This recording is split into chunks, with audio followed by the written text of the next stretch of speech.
നമ്മളൊരു ഉച്ചയൊക്കെ കഴിഞ്ഞപ്പോൾ ഇറങ്ങിയതായിരുന്നു കേട്ടോ. അപ്പോൾ നമ്മൾ പോയിക്കൊണ്ടിരിക്കുന്നത് അബുദാബിയിൽ നിന്ന് ഷാർജയിലേക്കാണ്. അത് കാരണം തന്നെ അത്യാവശ്യം കുറച്ച് സമയം എടുക്കുമല്ലോ.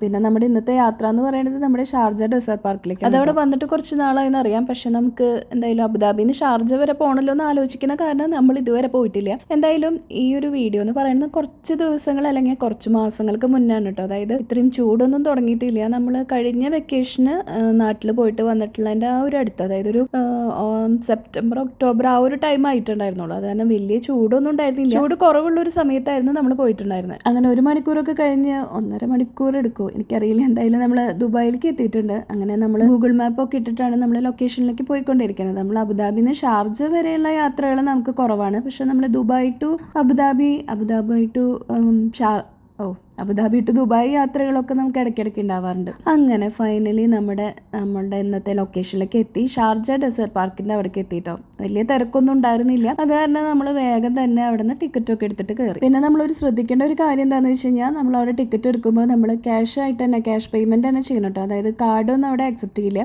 അതുകൊണ്ട് 20 ദിറംസാണ് ഒരു ടിക്കറ്റിന് വരുന്നത്. കുട്ടികൾക്ക് ഫ്രീ ആണ്. അപ്പോൾ നമ്മൾ 2 അഡൾട്ട്സ് ആയതുകൊണ്ട് നമ്മൾക്ക് 40 ദിറംസാണ് ടിക്കറ്റ് എൻട്രി വന്നിട്ടുണ്ടായിരുന്നത്. അതിൻ്റെ ഉള്ളിൽ തന്നെ അവിടെ 4 സ്പോട്ടായിട്ടുണ്ട് കേട്ടോ. അപ്പോൾ അതിൽ ഫസ്റ്റ് നമ്മൾ കയറിയത് അറേബ്യൻ വൈൽഡ് ലൈഫ് സെൻറ്ററിലേക്കായിരുന്നു.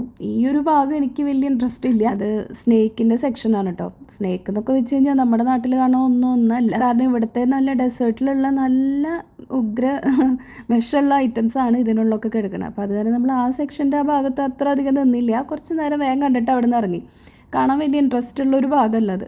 അത് കഴിഞ്ഞ് പിന്നെ നമ്മൾ പോയത് നമ്മുടെ ഇങ്ങനത്തെ വാട്ടർ ആനിമൽസ് എന്ന് പറയുമ്പോൾ ടോട്ടോയ്സും പിന്നെ അതുപോലെ ഫിഷും അങ്ങനത്തെ ഒക്കെ ഐറ്റംസൊക്കെയാണ് കേട്ടോ. പിന്നെ ഇവിടെ എല്ലാ എന്താ പറയുക, ഇതുപോലെ ഗ്ലാസ്സിനുള്ളിലും സാധനങ്ങളുണ്ട്. നമ്മുടെ നാട്ടിലൊക്കെ പോവുകയാണെങ്കിൽ നമ്മളിങ്ങനത്തെ ഓരോ സ്ഥലത്തൊക്കെ പോയി കഴിഞ്ഞ് കഴിഞ്ഞാൽ എന്താ പറയുക, ചാവാറായിട്ടുണ്ടാവും.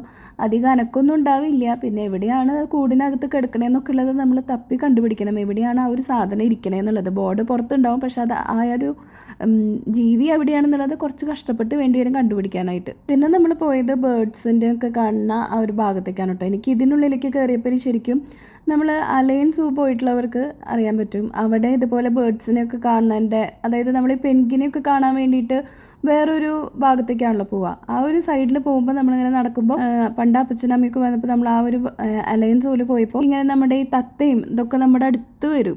അങ്ങനത്തെ ആ ഒരു ഭാഗം പോലെയാണ് ഇവിടുത്തെ ആ ഒരു അറേഞ്ച്മെൻ്റ് അതൊക്കെ കണ്ടപ്പോൾ തോന്നി. പിന്നെ അതിന് മേലെ കുഞ്ഞു കിളികൾ ഇരിക്കുന്നുണ്ട്. അപ്പോൾ അത് കണ്ടിട്ടാണ് മക്കൾ നമ്മളെ വിളിച്ചുകൊണ്ടിരിക്കുന്നത്. പിന്നെ നമ്മൾ പോയ ദിവസം നമുക്ക് ഭാഗ്യം കൊണ്ടാണോ എന്താണോ എന്നറിയില്ല, തീരെ തിരക്കുണ്ടായിരുന്നില്ല. അത് കാരണം ആസ്വദിച്ച് എല്ലാ സ്ഥലവും നമുക്ക് കാണാനായിട്ട് പറ്റി. ഇത് പ്രത്യേകം എന്താ പറയണതെന്ന് വെച്ച് കഴിഞ്ഞാൽ, നമ്മൾ ഈ അടുത്ത് ഞാൻ അപ്പച്ചനമ്മയൊക്കെ വന്നപ്പോൾ ഞങ്ങളെല്ലാവരും കൂടിയിട്ട് പോയിട്ടുണ്ടായിരുന്നു. പക്ഷെ അത് ഇതിൻ്റെ ഒരു സമയത്തായതുകൊണ്ടാണോ എന്താണോ എന്നറിയില്ല, നല്ല തിരക്കായിരുന്നു. തിരക്കെന്നൊക്കെ വെച്ച് കഴിഞ്ഞാൽ നമുക്കിങ്ങനെ വെറുതെ ഇങ്ങനെ നടക്കാനുള്ള ഒരു ഇത്, അതായത് നമുക്ക് ഒറ്റയ്ക്കുള്ളൊരു ഫോട്ടോ എടുക്കണമെങ്കിൽ കുറച്ച് നേരം വെയിറ്റ് ചെയ്തിട്ടൊക്കെ നിന്നിട്ട് വേണമായിരുന്നു. അങ്ങനത്തെ ഒരു ഇതായിരുന്നു. പക്ഷേ ഇന്ന് നമ്മൾ പോയ ദിവസം അധികം തിരക്കൊന്നും ഇല്ലാത്ത കാരണം നമുക്ക് നല്ല സമാധാനമായിട്ട്, കുട്ടികളാണെങ്കിലും നമുക്ക് അങ്ങനെ ശ്രദ്ധിക്കേണ്ട ആവശ്യമില്ല. അങ്ങനെ പതുക്കെ നടന്നു പോകാൻ പറ്റുന്ന ആ ഒരു തിരക്കേ ഉണ്ടായിരുന്നുള്ളൂ. നമ്മൾ ഈ ഓരോ ഭാഗത്തോടെ നടക്കുമ്പോഴും ഓരോ ബേർഡ്സ് ഏതാണെന്നും അതിൻ്റെ നെയിമും കാര്യങ്ങളൊക്കെ അവർ എഴുതി വെച്ചിട്ടുണ്ട് കേട്ടോ. ഓരോ ബോർഡായിട്ട് അതിൻ്റെ പിക്ചറും പിന്നെ അതിൻ്റെ പേരെന്താണെന്നുള്ള കാര്യങ്ങളും അങ്ങനെ ഫുൾ ഡീറ്റെയിൽസൊക്കെ അവിടെ കൊടുത്തിട്ടുണ്ട്. പിന്നെ ഇവിടുത്തെ ക്ലീനിങ് ആണ് പ്രത്യേകം എടുത്ത് പറയേണ്ടത്. അതായത് എത്ര നല്ല നീറ്റായിട്ടാണെന്നറിയോ ഓരോ സ്ഥലം കിടക്കണം. ഇങ്ങനത്തെ സാധാരണ നമ്മുടെ നാട്ടിലൊക്കെ ഇങ്ങനത്തെ സൂല് പോയി കഴിഞ്ഞാൽ അറിയാലോ, ഇങ്ങനത്തെ ഓരോ ഭാഗങ്ങളിലൊക്കെ പോകുമ്പോൾ അവിടുത്തെ ഒരു ചെറിയൊരു സ്മെല്ല് എങ്ങനെയായിരിക്കും എന്നുള്ളത്. പക്ഷേ ഇവിടെ നമുക്ക് അങ്ങനെ ഒന്നുമില്ല. നല്ല സുഖമായിട്ട് നല്ല നീറ്റായിട്ട് കിടക്കുന്ന സ്ഥലത്തോടെ ഇങ്ങനെ നടക്കാം. അപ്പോൾ അതിൻ്റെ ഇടയിൽ ഞാനിവിടുത്തെ ഒരു ടിക്കറ്റിൻ്റെ ഒരു റേറ്റ് കാണിച്ചതായിരുന്നു കേട്ടോ. അതായത് നമുക്ക് അഡൽട്ട്സിന് മാത്രമേ ടിക്കറ്റ് എടുക്കേണ്ട ആവശ്യമുള്ളൂ. 20 ദിറംസാണ്. കുട്ടികൾക്ക് ഫ്രീ ആണ്. അപ്പോൾ അത് കഴിഞ്ഞ് പിന്നെ നമ്മൾ നെക്സ്റ്റ് സെക്ഷൻ എന്ന് പറയുന്നത് ഇങ്ങനത്തെ നൈറ്റ് ആനിമൽസാണ്. നൈറ്റ് ആനിമൽസ് എന്ന് വെച്ച് കഴിഞ്ഞാൽ ഇപ്പോൾ ഈ കുറുക്കനും അതുപോലെ മൂങ്ങ അങ്ങനെ രാത്രികാല ജീവികളുണ്ടല്ലോ. അപ്പോൾ അങ്ങനത്തെ ഒരു ഭാഗത്തേക്കാണ് നമ്മൾ പോകണം. അതുകൊണ്ടാണ് ഇങ്ങനെ ഇരുട്ട്. അവർക്ക് ആ ആനിമൽസിന് അധികം ലൈറ്റിൻ്റെ ആവശ്യമില്ല. അവർക്കത് വേണ്ടാത്തത് കൊണ്ടാണ്. പക്ഷെ നമുക്ക് കാണാനുള്ള വെളിച്ചമൊക്കെ ഉണ്ട് കേട്ടോ. അപ്പോൾ അതുകൊണ്ട് നമ്മൾ ആ ഫസ്റ്റ് ബേർഡ്സിൻ്റെ കണ്ടു കഴിഞ്ഞ് പിന്നെ നമ്മൾ അടുത്തത് വരുന്ന സെക്ഷൻ എന്ന് പറയുന്നത് ഇതുപോലെയുള്ള ആനിമൽസാണ്. അതായത് ഇങ്ങനെ ഇരുട്ടത്ത് ജീവിക്കാൻ ഇഷ്ടപ്പെടുന്ന ആനിമൽസ്. അത് ഏതൊക്കെയാണെന്നുള്ളതിൻ്റെ പേരൊക്കെ അവിടെ എഴുതി വെച്ചിട്ടുണ്ട്. ചില ആനിമൽസിനൊക്കെ കാണാൻ ഭയങ്കര ക്യൂട്ടാണ് കേട്ടോ. ഇങ്ങനെ കുഞ്ഞു എലികളൊക്കെ ഉണ്ട്. എലികൾ എന്നൊക്കെ വെച്ച് കഴിഞ്ഞാൽ അതിനോരോ റേറ്റ് എന്നൊക്കെ പറഞ്ഞാൽ ഏതൊക്കെ നാടിൻ്റെ എന്തോന്ന് പേരൊക്കെ കൊടുത്തിട്ടുണ്ട്. അപ്പോൾ അങ്ങനത്തെ ഓരോ കണ്ട കീരി അല്ലല്ലോ, അത് മുള്ളൻപന്നിയല്ലേ.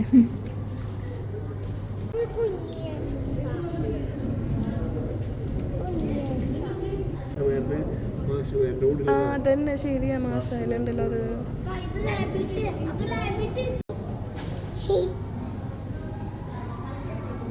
അല്ല ശരിയാണ് എൻ്റെ മുതി വരണ കാണാൻ. ഓളിട്ടുണ്ടാ റാബിറ്റല്ലല്ലോ ഇത് റാറ്റല്ലേ.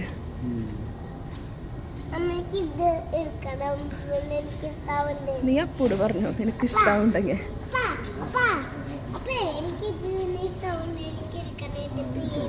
ഇപ്പൊ കണ്ടതാണ് കേട്ടോ ഞാൻ പറഞ്ഞ നല്ല ക്യൂട്ടായിട്ട് ഇങ്ങനെ അതിങ്ങനെ നടന്നു പോണ കാണാൻ നല്ല രസമാണ്. അങ്ങനെ അതൊക്കെ കണ്ടു കഴിഞ്ഞ് വരുമ്പോൾ പിന്നെ നമുക്ക് അവിടെ ചെറിയൊരു റെസ്റ്റോറൻറ്റ് ഉണ്ട് കേട്ടോ. വലിയ റേറ്റിൻ്റെ നമ്മൾ സാധാരണ ഇങ്ങനെയുള്ള സ്ഥലങ്ങളിൽ പോകുമ്പോൾ കാണുന്ന പോലത്തെ റെസ്റ്റോറൻ്റ് അല്ല. അത് മലയാളികൾ തന്നെയായിരുന്നു എന്നാണ് എൻ്റെ ഒരു ഓർമ്മ. നമുക്ക് സാധാരണ നമ്മൾ വാങ്ങിക്കുന്ന ഫുഡിൻ്റെ ആ ഒരു റേറ്റ് മാത്രമേ തന്നെ അവിടെ ഉള്ളൂ. അങ്ങനെ എല്ലാ ഐറ്റംസും ഉണ്ട് ഒരുവിധം. അപ്പോൾ കുട്ടികൾക്ക് വേണ്ടിയിട്ട് നമ്മൾ അവിടെ ഒരു ഫ്രഞ്ച് ഫ്രൈസും പിന്നെ ഒരു ചെറിയൊരു പോപ്കോണും പിന്നെ ചായ ഉണ്ട്, നമ്മുടെ സാധാരണ നമ്മുടെ മലയാളി ചായ. അപ്പോൾ അതുകൊണ്ടാണ് ഞാൻ പറഞ്ഞത് മലയാളികളുടെ തന്നെയാണെന്നാണ് എൻ്റെ ഒരു ഓർമ്മ. ഞാനൊരു ചായയും പിന്നെ കുട്ടികൾക്കൊരു ജ്യൂസൊക്കെ പറഞ്ഞിട്ടുണ്ടായിരുന്നു. പിന്നെ നമ്മൾ ഇരിക്കണ ഒരു ഏരിയ എന്ന് പറയണതും നമുക്ക് ഇങ്ങനെ ചുറ്റും ഗ്ലാസ് ആയതുകൊണ്ട് അവിടെയും കുറേ ആനിമൽസിനെ ഉണ്ട് കേട്ടോ. അപ്പോൾ അതൊക്കെ കണ്ടിട്ട് നമുക്കിങ്ങനെ ചായയൊക്കെ കുടിച്ചിങ്ങനെ പതുക്കെ ആസ്വദിച്ചിങ്ങനെ അവിടെ ഇരിക്കാം. അവിടെ ഏത് ആനിമൽസ് ആയിരുന്നു എന്ന് ചോദിച്ചാൽ എനിക്ക് ആടായിരുന്നു എന്നാണ് എൻ്റെ ഒരു ഓർമ്മ. ശരിക്കും പറഞ്ഞു കഴിഞ്ഞാൽ ഓർമ്മയില്ല കേട്ടോ. ഞാനിപ്പോൾ ഇതിൽ നോക്കിക്കൊണ്ടിരിക്കുകയാണ് ഇത് എവിടെയാണ് കാണണമെന്നുള്ളത്. പക്ഷേ ഇപ്പം നമ്മൾ നോക്കുന്ന ഭാഗത്ത് അങ്ങനെ അധികം കാണുന്നില്ല. ഉണ്ടായിരുന്നു ഇതിലേതെങ്കിലും ഒരു ഭാഗത്ത് സ്ക്രീനിൽ പെടുകയാണെങ്കിൽ ഞാൻ പറയാം ഏതായിരുന്നു ഉണ്ടായിരുന്നതെന്നുള്ളത്. പിന്നെ രണ്ടാൾക്കും പിന്നെ പുറത്തിറങ്ങിയോ അത് വീടിനകത്താണെന്നൊന്നും നോക്കേണ്ട ആവശ്യമില്ലല്ലോ. അവരുടെ രണ്ടാളുടെയും അടിയും ഇടി ബഹളമൊക്കെ അതിനിടയിൽ കൂടെ നടക്കുന്നുണ്ട്. ഇതിനുള്ള ആടങ്ങിയായിരുന്നു കേട്ടോ. അപ്പോൾ ഇവിടെ ഇതിനിടയിൽ ബേർഡ്സ് വരുന്നുണ്ട്. അതാണ് നോക്കിയിട്ട് രണ്ടാളും പോയിട്ടുണ്ടായിരുന്നത്.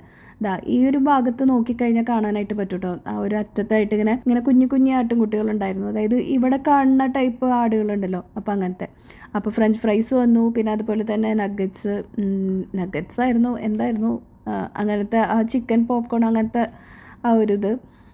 പിന്നെ ഫ്രഷ് ജ്യൂസ്, ഒരാൾക്ക് വാട്ടർമെലനും ഒരാൾക്ക് മാംഗോ ജ്യൂസ്, പിന്നെ ഇങ്ങനത്തെ പോപ്കോൺ. അപ്പോൾ അതൊക്കെ പറഞ്ഞിട്ടുണ്ടായിരുന്നു. കണ്ട അവിടെ സീറ്റുകളൊക്കെ കണ്ടാൽ തന്നെ അറിയാം അങ്ങനെ വലിയ തിരക്കുണ്ടായിരുന്നില്ല നമ്മൾ പോയ ദിവസം. അപ്പോൾ ഇവിടെ നമുക്കിതൊക്കെ ഇങ്ങനെ കഴിക്കുന്നതിനൊപ്പം അവിടുത്തെ നല്ല വ്യൂ ആസ്വദിച്ചുകൊണ്ട് നമുക്ക് അവിടെ ഇരുന്ന് ഇങ്ങനെ കഴിക്കാനായിട്ട് പറ്റും. അപ്പോൾ ഈ ഒരു അറേബ്യൻ വൈൽഡ് ലൈഫ് സെൻറ്ററിൻ്റെ ഒരു സെക്ഷൻ കഴിഞ്ഞു. ഇനി ഇതിൻ്റെ എന്താ പറയുക ഒരു ഫസ്റ്റ് സെക്ഷൻ കഴിഞ്ഞ് അതിൻ്റെ കറക്റ്റ് ഒരു പകുതിയിലാണെന്ന് പറയാം ഈ ഒരു റെസ്റ്റോറൻറ്റ് വരുന്നത്. അത് കഴിഞ്ഞ് പിന്നെ നമ്മളിനി അടുത്തത് കാണാനായിട്ട് പോണത് കുറച്ചും കൂടിയും വലിയ ആനിമൽസ്, അതായത് നമ്മുടെ വൈൽഡ് ആനിമൽസ്, ടൈഗറും പിന്നെ അതുപോലെ മങ്കീസ് ഉണ്ട്, ലയൺ ഉണ്ടായിരുന്നു എന്ന് എനിക്ക് ഓർമ്മയില്ല കേട്ടോ. അങ്ങനെയുള്ള ആനിമൽസിൻ്റെ ആ ഒരു ഭാഗത്തേക്കാണ്. പിന്നെ ചീറ്റ, ഇതൊക്കെയായിരുന്നു പിന്നെ അടുത്ത ഒരു സെക്ഷനിൽ വരുന്നത്.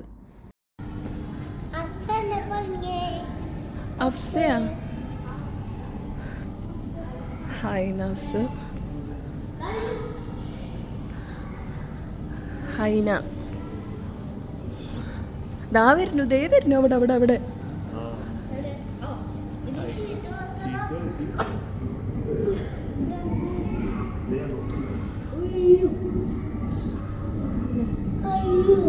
ഇവിടുത്തെ വേറൊരു പ്രത്യേകത എന്താണെന്ന് വെച്ച് കഴിഞ്ഞാൽ നമ്മൾ സാധാരണ സൂലൊക്കെ പോയി കഴിഞ്ഞാൽ ഇങ്ങനെ വൈൽഡ് ആനിമൽസൊക്കെ കൂട്ടിനുള്ളൂ, നമ്മളിങ്ങനെ പുറത്ത് നടന്നിട്ട് ആനിമൽസിനെ കാണുന്ന പോലെയാണ്. പക്ഷേ ഇവിടെ ശരിക്കും പറഞ്ഞു കഴിഞ്ഞാൽ നമ്മളാണ് കൂടിനകത്ത്. അതായത് നമ്മളിങ്ങനെ റൂമിനകത്തോടെ നടക്കുമ്പോൾ ആനിമൽസൊക്കെ ഇങ്ങനെ പുറത്ത് തന്നെയാണ് അവർ കിടക്കണതൊക്കെ.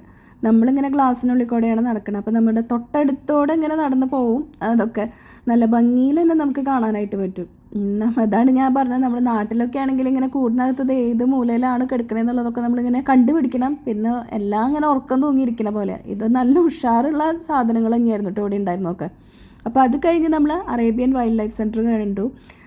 അങ്ങനെ ഒരുപാട് നടക്കാനായിട്ടൊന്നും ഇല്ല കേട്ടോ, കുറച്ച് ഏരിയാസ് തന്നെ ഉള്ളൂ. പ്രത്യേകിച്ച് പറഞ്ഞു കഴിഞ്ഞാൽ കുട്ടികൾക്കാണ് ഇഷ്ടപ്പെടുക, കുട്ടികളെയും കൊണ്ടുവരാനായിട്ട് പറ്റിയ നല്ലൊരു സ്ഥലം. അത് കഴിഞ്ഞ് പിന്നെ നമ്മൾ അവിടെ നിന്ന് തൊട്ടടുത്ത് തന്നെ പോകുമ്പോൾ ഇങ്ങനെ ചെറിയ പാർക്കൊക്കെ ആയിട്ട് നമുക്ക് കാണാൻ പറ്റും. അതിൻ്റെ അടുത്തും പാർക്കിംഗ് ഉണ്ട്. ഇനി നമ്മൾ പോകുന്നത് ഒരു ബൊട്ടാണിക്കൽ ഗാർഡനിലേക്കാണ് കേട്ടോ. അപ്പോൾ അതായത് ഇങ്ങനത്തെ പ്ലാന്റ്സും കാര്യങ്ങളൊക്കെ വെച്ചിട്ടുള്ള ഒരു സ്ഥലത്തേക്കാണ് നമ്മൾ പോണത്. ഈ ഒരു ഭാഗത്തേക്ക് വന്നപ്പോൾ എനിക്ക് തോന്നുന്നു അവിടെ പ്ലാന്റ്സൊക്കെ ഇങ്ങനെ വെച്ച് തുടങ്ങണുള്ളൂ. അതായത് ഈ ഒരു സെക്ഷൻ പുതിയതാണെന്ന് തോന്നുന്നു നമ്മൾ പോയ ഒരു സമയത്ത്. അതോ ഇനി പ്ലാന്റ്സൊക്കെ ഇനി അവർ പുതിയത് വെക്കണതാണോ എന്താണെന്ന് അറിയില്ല. കാരണം എല്ലാത്തിലും അങ്ങനെ പ്ലാന്റ്സ് ഒന്നും ആയിട്ടില്ല കേട്ടോ, അവരിങ്ങനെ വെച്ച് തുടങ്ങണേ ഉള്ളൂ. അപ്പോൾ നമുക്ക് അവിടെ ചെല്ലുമ്പോൾ അറിയാമല്ലോ, കുറേ സ്ഥലത്തൊക്കെ ഇങ്ങനെ ഫ്രീ ആയിട്ട് കിടക്കുകയാണ്, കുറേ ഒന്നുമില്ല. പക്ഷെ നല്ല ഭംഗിയിൽ തന്നെ അവർ അറേഞ്ച് ചെയ്തിട്ടുണ്ട് കേട്ടോ. ഇസ്ലാമിക് ബൊട്ടാണിക്കൽ ഗാർഡൻ ആണ്. അപ്പോൾ അതായത് നമ്മുടെ ഇവിടുത്തെ അവർക്ക് സ്പെഷ്യലായിട്ടുള്ള കുറേ പ്ലാന്റ്സ് ഉണ്ടാവുമല്ലോ, അങ്ങനെ അവരുടെ ഹിസ്റ്ററിയും കാര്യങ്ങളൊക്കെ ആയിട്ട് റിലേറ്റഡ് ആയിട്ടുള്ള പ്ലാന്റ്സും കാര്യങ്ങളൊക്കെ തന്നെയാണ് അപ്പോൾ അതിനുള്ളിൽ വെച്ചിട്ടുള്ളതൊക്കെ. എന്താണ് പ്ലാന്റ്സ് എന്നുള്ളതും അതിൻ്റെ നെയിമും അതിൻ്റെ ബയോളജിക്കൽ നെയിമും കാര്യങ്ങളൊക്കെ അങ്ങനെ കൊടുത്തിട്ടൊക്കെ ഉണ്ട്. ബയോളജിക്കൽ അല്ലല്ലോ, ബൊട്ടാണിക്കൽ നെയിമോ എന്തോ. അപ്പോൾ അത് അങ്ങനെ കാര്യങ്ങളൊക്കെ ഡീറ്റെയിൽസൊക്കെ അവിടെ കൊടുത്തിട്ടുണ്ട്. ഇതാണ് ഞാൻ പറഞ്ഞത്, ഇങ്ങനെ അവരിങ്ങനെ ഗ്ലാസും കാര്യങ്ങളൊക്കെ വെച്ച് ആക്കിയിട്ടുണ്ടെങ്കിലും എല്ലാത്തിൻ്റെ ഉള്ളിലും അങ്ങനെ പ്ലാന്റ്സ് ഒന്നും ആയിട്ടില്ല. അതങ്ങനെ അവർ വെച്ച് വരണുള്ളൂ കേട്ടോ. അപ്പം നമ്മൾ ഈ ഒരു ഭാഗത്തേക്ക് പോയപ്പോൾ നമ്മൾ മാത്രമേ അതിനുള്ളിൽ ഉണ്ടായിരുന്നുള്ളൂ. അത് വന്ന് വെക്കാത്തത് കൊണ്ടാണോ വെച്ച് തുടങ്ങാത്തതുകൊണ്ടാണോ എന്താണെന്ന് അറിയില്ല. കണ്ടോ, ഇതൊക്കെ പുതിയതിങ്ങനെ വെച്ചിട്ടുള്ളൂ, അതങ്ങനെ ഫുള്ളായിട്ടില്ല, അതിങ്ങനെ ചെടികൾ നിറഞ്ഞുണ്ടായിട്ടില്ല. പുതിയ പുതിയ ചെടികൾ തൈയൊക്കെ അവർ വെച്ച പോലെയാണ് നമുക്ക് ആ ഒരു ഭാഗത്തേക്ക് കണ്ടപ്പോൾ തോന്നിയത്. നമ്മളിവിടെ വരികയാണെങ്കിൽ ശരിക്കും പറഞ്ഞു കഴിഞ്ഞാൽ ചൂട് കുറവുള്ള സമയത്ത് വരികയായിരിക്കും നല്ലത്. കാരണം ഇതിൽ നമുക്ക് ആകെപ്പാടെ ഈ ഒരു അറേബ്യൻ വൈൽഡ് ലൈഫ് സെൻറ്ററിലാണ് നമുക്കിങ്ങനെ അകത്ത് നടക്കാനായിട്ടുള്ളത്. ബാക്കിയൊക്കെ ഔട്ട്ഡോർ ആക്ടിവിറ്റീസാണ്. അതായത് ഒരു ചിൽഡ്രൻസ് ഫാം ഉണ്ട്, പിന്നെ അതുപോലെ തന്നെ ഈ ഒരു ഏരിയ ആണെങ്കിലും നമുക്കിങ്ങനെ പുറത്ത് നടക്കാനായിട്ടുണ്ട്, കുറച്ചിങ്ങനെ പാർക്ക് പോലെ. അപ്പോൾ ചൂട് കുറവുള്ള സമയത്ത് വരികയാണെങ്കിൽ നമുക്ക് അവിടെ അങ്ങനെ ഇരിക്കാനും കുറച്ച് നേരമൊക്കെ അത്യാവശ്യം ടൈം സ്പെൻഡ് ചെയ്തിട്ട് ഇറങ്ങാനായിട്ട് പറ്റും. ഇപ്പോൾ നമ്മൾ ഇറങ്ങിയത് ഉച്ച കഴിഞ്ഞിട്ടാണ് അബുദാബിയിൽ നിന്ന് ഇറങ്ങിയത്. അതുകൊണ്ട് തന്നെ ഇപ്പോൾ ഒരു ഈവനിങ് ഒക്കെ ആയി തുടങ്ങിയിട്ടുണ്ട് കേട്ടോ. ചൂടൊന്നുമില്ല, അതുപോലെ നല്ലൊരു ക്ലൈമറ്റ് ആയിരുന്നു. പുറത്തൂടെ നടക്കാനും നമുക്ക് വലിയ ബുദ്ധിമുട്ടുണ്ടായിരുന്നില്ല. അങ്ങനെ നമ്മൾ ബൊട്ടാണിക്കൽ ഗാർഡൻ കണ്ടതിന് ശേഷം അത് കഴിഞ്ഞ് നെക്സ്റ്റ് നമ്മൾ പോയത് നമ്മുടെ ചിൽഡ്രൻസ് ഫാമിലേക്കാണ്. എന്തായാലും മക്കളെയും കൊണ്ടുവരുമ്പോൾ എന്തായാലും അവർക്ക് ഇഷ്ടപ്പെടുന്നുള്ളത് ഉറപ്പാണ്. നമുക്കിവിടെ വരുമ്പോൾ അധികം അത്ര വലിയ ഇൻട്രസ്റ്റ് ചിലപ്പോൾ തോന്നില്ല, കാരണം അങ്ങനെ ഒരുപാട് ആനിമൽസ് ഒന്നും കാണാനായിട്ടില്ല. പേര് പോലെ തന്നെ ചിൽഡ്രൻസ് ഫാമാണ്. അപ്പോൾ കുട്ടികൾക്ക് ഇഷ്ടപ്പെടുന്ന കുറച്ച് ആനിമൽസും കാര്യങ്ങളൊക്കെയാണ്. പിന്നെ അവിടെ എന്തൊക്കെയാണുള്ളതെന്നുള്ളതിനെക്കുറിച്ചും അത് എവിടെയൊക്കെയാണെന്നുള്ളതിനെ കുറിച്ചൊരു ചെറിയൊരു മാപ്പൊക്കെ നമ്മളവിടെ എൻട്രൻസിൻ്റെ അവിടെ തന്നെ അവർ വെച്ചിട്ടുണ്ട്.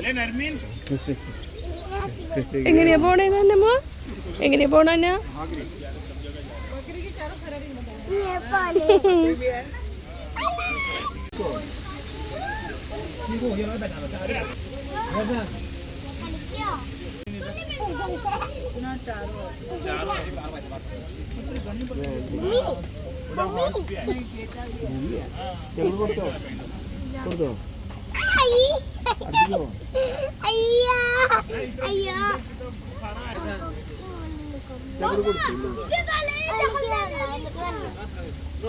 ഷീപ്പ്, അതുപോലെ തന്നെ പിന്നെ പീക്കോക്ക്, കുറച്ച് ഡക്ക്, അങ്ങനെയുള്ള കുഞ്ഞു കുഞ്ഞു ആനിമൽസാണ് കേട്ടോ. ഫാം ആനിമൽസാണ്. അപ്പോൾ അതിനുള്ളിലുള്ളത് പേര് പോലെ തന്നെ. അപ്പോൾ കുട്ടികൾക്കായിട്ട് വരുമ്പോൾ നമുക്ക് അവിടെ ഇങ്ങനെ ആനിമൽസിനൊക്കെ ഫീഡ് ചെയ്യാനായിട്ട് നമുക്കതിന് ഫ്രീ ആണ് കേട്ടോ. അങ്ങനെ വേറെ അതിന് വേണ്ടിയിട്ട് വേറെ പൈസയൊന്നും കൊടുക്കേണ്ട ആനിമൽസിനെ ഫീഡ് ചെയ്യാനായിട്ട്.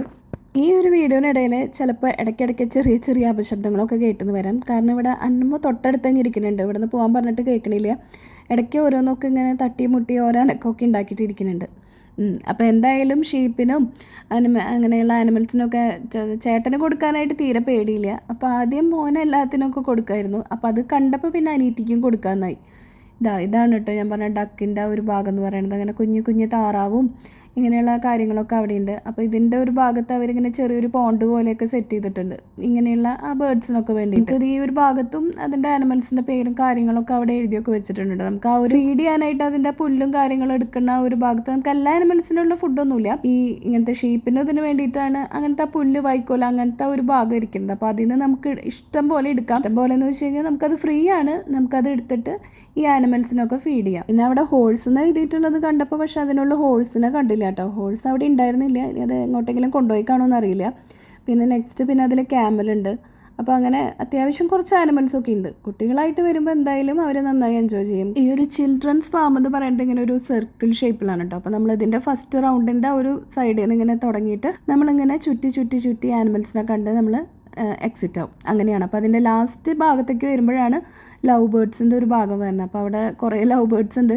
ഞാൻ പറയായിരുന്നു അന്നമോൻ്റെ ഡ്രസ്സിൻ്റെ സെയിം കളർ തന്നെയാണ് ലവ് ബേർഡ്സിൻ്റെ അവരുടെ കളർ എന്നൊക്കെ പറഞ്ഞിട്ട് ആ ഒരു ഗ്രീൻ കളർ കുറേ ഉണ്ട് കേട്ടോ അത് ലവ് ബേർഡ്സ്. അപ്പോൾ അതിൻ്റെ ആ ഒരു കിലബില ശബ്ദവും ഇതൊക്കെ ആയിട്ട് പിന്നെ ഇവരാണെങ്കിലും അങ്ങനെ ലവ് ബേർഡ്സിനെ ഒന്നും അങ്ങനെ കണ്ടിട്ടില്ല. ഇപ്പോഴും നമ്മുടെ നാട്ടിലാണെങ്കിലും പണ്ടൊക്കെ ഇങ്ങനെ ലവ് ബേർഡ്സിനൊക്കെ ഇടയ്ക്ക് ഇങ്ങനെ വീടുകളിലൊക്കെ വളർത്തേണ്ടതായിട്ട് കണ്ടിട്ടുണ്ടെങ്കിലും പക്ഷെ ഇപ്പം അങ്ങനെ അധികം കാണാറില്ലല്ലോ. ഞാനിങ്ങനെ ഈ അടുത്തൊന്നും കണ്ടിട്ടില്ല. ഇപ്പം ഇവരാണെങ്കിലും ആദ്യമായിട്ട് തന്നെയാണ് കാണുന്നത്. അങ്ങനെ ഷീപ്പും പീക്കോക്കും മെയിനായിട്ട് അവിടെയുള്ളത് ഇതുപോലെ ഷീപ്പ് തന്നെയാണ് കേട്ടോ കൂടുതലുള്ളത്. അപ്പോൾ അതിന് തന്നെയാണ് നമുക്ക് ഫീഡ് ചെയ്യാനായിട്ടും പറ്റണത്. അങ്ങനെ അതൊക്കെ കണ്ട് നമ്മൾ അവിടെ നിന്ന് പുറത്തിറങ്ങി. നമ്മളവിടെ ഇനി കാണാത്തൊരു ഭാഗം കൂടി ഉണ്ട്. അവിടെ ഒരു ഹിസ്റ്ററി മ്യൂസിയം ഉണ്ടായിരുന്നു. ഞാൻ നേരത്തെ പറഞ്ഞല്ലോ ഇവിടെ ഈ ഒരു ഷാർജ ഡെസേർട്ട് പാർക്ക് ഇതിന് 4 ഏരിയ ആയിട്ടാണ് ഉള്ളത്. അപ്പോൾ അതിലത്തെ വേറൊരു ഭാഗം കൂടി ഉണ്ടായിരുന്നത് ഒരു ഹിസ്റ്ററി മ്യൂസിയം കൂടി ഉണ്ടായിരുന്നു കേട്ടോ. പക്ഷെ നമ്മൾ ഇറങ്ങിയപ്പോഴേക്കും പിന്നെ ഇതൊരു 5 മണി 6 മണി വരെ ഞങ്ങളുടെ അവിടെ ടൈമിംഗ് ഉള്ളൂ. അപ്പോൾ ആ ഒരു സമയമായപ്പോഴേക്കും നമുക്കതെല്ലാം കണ്ട് കവർ ചെയ്യാൻ പറ്റിയില്ല.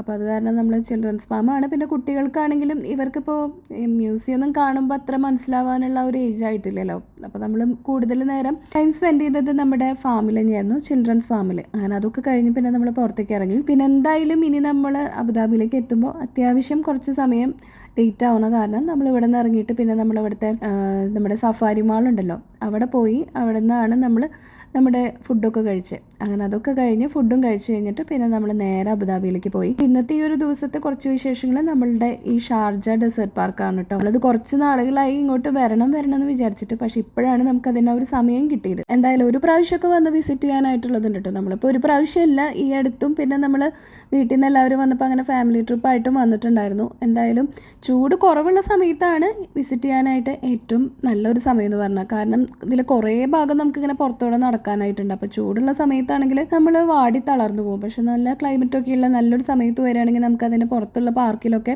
അവിടെയാണെങ്കിൽ ബെഞ്ചും കാര്യങ്ങളൊക്കെ ഇട്ട് അവർ അറേഞ്ച് ചെയ്തിട്ടുണ്ട്. നമുക്ക് അങ്ങനെ കുറേ നേരമൊക്കെ അവിടെ ഇരുന്നിട്ടും അങ്ങനെ ഓരോ സ്ഥലങ്ങളായിട്ട് പതുക്കെ കണ്ട് ഒരു ദിവസം അത്യാവശ്യം കാണാനായിട്ടുള്ള സ്ഥലം തന്നെ അവിടെ ഉണ്ട്. അപ്പോൾ അതൊക്കെയുള്ളൂ ഇന്നത്തെ വിശേഷങ്ങൾ. അപ്പോൾ ഈ ഒരു ചാനൽ ഇഷ്ടമായിട്ടുണ്ടെങ്കിൽ ഈ ഒരു കുഞ്ഞൊരു ചാനൽ സപ്പോർട്ട് ചെയ്യാനും മറക്കരുത് കേട്ടോ.